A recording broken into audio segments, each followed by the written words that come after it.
And Josh Timonen traveled with Dawkins. Matter of fact, Josh says, I got to know Dawkins because I heard his stuff, and he was talking about how evolution is in our genes, and that's how we get morality, is through our genes.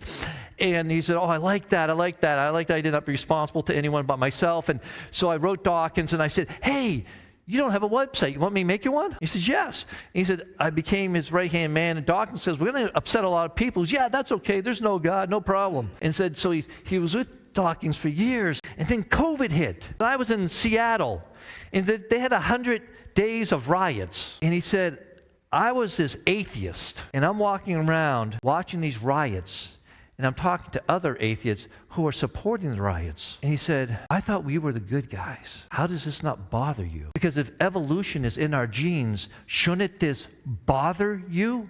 And he's like, where is your morality? It's obviously not in our genes, because we should be so upset about this. And Josh said he and his wife ended up at this church. And he said, my wife and I are laughing, two atheists in the church. This is funny. And he said, and then I started seeing Jesus. He says, I never saw him before. He said, I learned about him when I was young, but I never saw him. And I'm like, wow, this is real. And Josh said, I couldn't believe my wife and I, all of a sudden, after years with Dawkins and going around telling everyone there is no God, I'm bowing my knee and praising my Savior.